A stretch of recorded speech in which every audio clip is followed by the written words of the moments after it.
다들 안녕하세요. 프로토 91회차 토신 정보방 환급 인증합니다. 당첨금은 세후 금액인 거 알고 계시죠? 다들 아시겠지만 한 경기 취소되어 당첨금이 반토막 났지만 그래도 당첨 모두 축하드리며 오늘 경기도 분석 시작해보겠습니다. 금일 첫 번째 경기 수원FC 대 광주FC 분석 시작해보겠습니다. 수원FC가 광주에게 꽤 약했던 편. 다만 이는 수원FC가 광주를 상대로도 맞불을 놓는 것을 두려워하지 않았기 때문이었다. 김은중 체제에서는 공격력을 조금 줄이고 수비와 역습으로 가고 있는 상황. 첫 대결에서도 2-1로 승리를 거두는 등 광주를 상대로 포비아를 극복한 것은 긍정적으로 볼 수 있을 만한 대목이라고 볼 수 있을 것 같다. 전반적으로 주도권을 잡은 상황에서도 부진하고 있다. 지난 경기 백하가 골을 기록하기는 했어도 이정효 감독도 전반적인 터치와 결정력에서 아쉬움을 드러내는 모습. 특히 올 시즌에도 매 경기 공격성을 숨기려고 하지 않는데 이 때문에 전술적으로 대응이 쉽다는 점이 문제. 포항, 인천 같이 잠그고 역습 한 방을 노리는 팀을 상대로는 상당히 약하다. 수원FC가 우세할 수 있다고 본다. 현재 페이스가 수비와 역습이라는 키워드를 가지고 있다는 점이 포인트.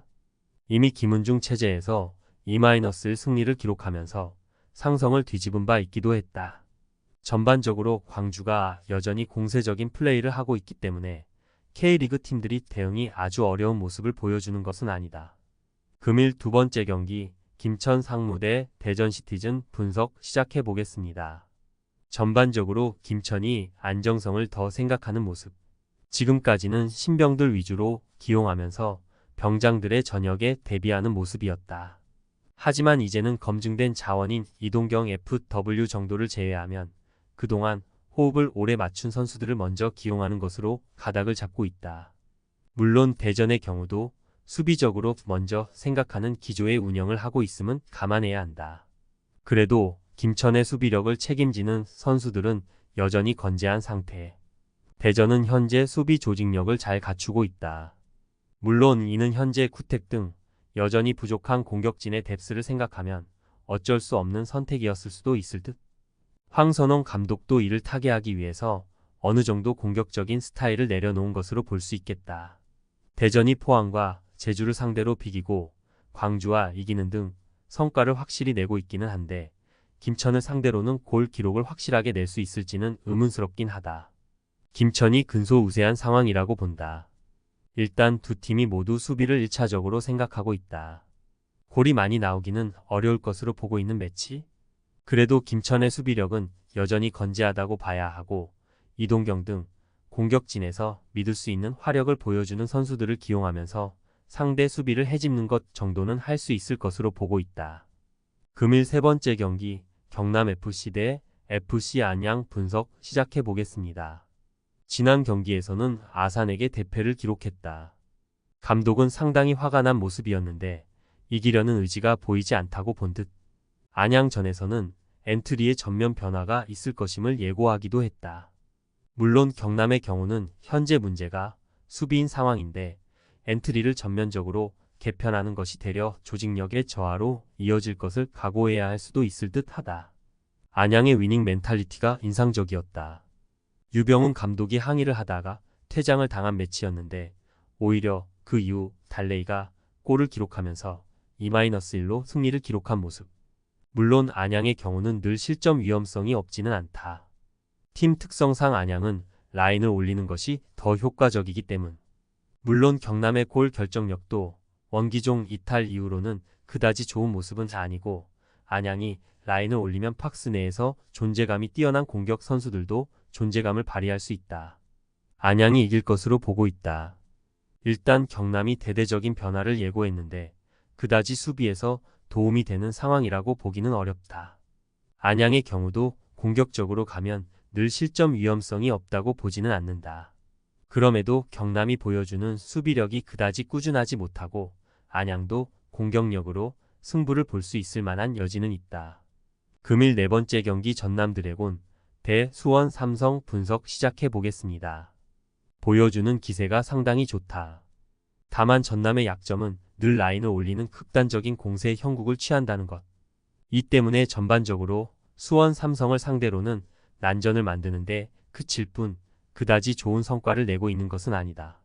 지난 염기훈 호와의 대결에서도 5-1로 대패하면서 공격적인 맞불의 리스크를 느끼기도 수원 삼성이 변성한 감독 체제에서 조직력을 갖춘 모습을 보여주고 있다는 점도 감안해야 한다. 포항전에서 보여준 경기력이 그대로 이어졌다. 9경기 만에 승리를 기록했고 상대가 라이벌전 성남이었으니 기쁨이 더 컸다. 특히 세밀한 공격과 상대가 주도하는 상황 둘 다 수원 삼성이 안정적인 모습을 보여주는 양상. 특히 후반에는 성남이 밀어붙이는 경우가 잦았는데 이 상황에서 오히려 수비를 해내고 카운터로 쐐기골을 넣는 등 역습 성향에서도 힘을 발휘할 수 있음을 보여주었다. 수원 삼성이 우세할 수 있다고 본다. 지난 경기에서도 안정적인 운영과 역습 성향에서의 힘 모두를 보여준 점을 높게 평가할 수 있다고 본다. 특히 전남이 늘 라인을 높게 형성하는 편인데 수원 삼성 상대로 공격에서의 체급을 잘 극복하지는 못하는 모습이었다. 난전 상황은 어느 정도 만들긴 하지만 그 이상의 것을 잘 보여주지는 못한다. 금일 5번째 경기 성남FC 대 충남 아산 분석 시작해 보겠습니다. 성남의 문제가 지난 경기에서 나왔다. 주도권을 잡은 상황에서도 그다지 공격이 날카롭지 못했던 모습.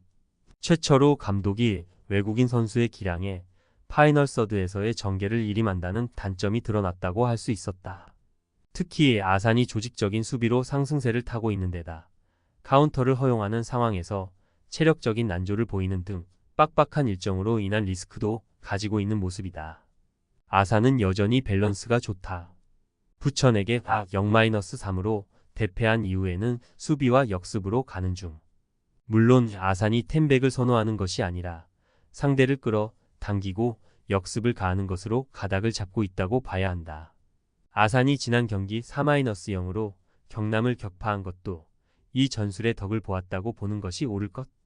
특히 부천전 이후 3경기에서 무실점이라는 수치는 놀랍다. 아산이 우세한 흐름으로 본다.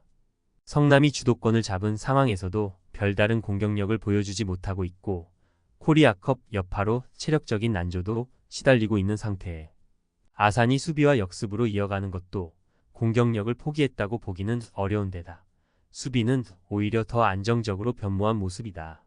토신 최종 조합은 영상 아래 고정 댓글로 말 걸어주시면 토신 정보방에서 무료로 공유해드립니다.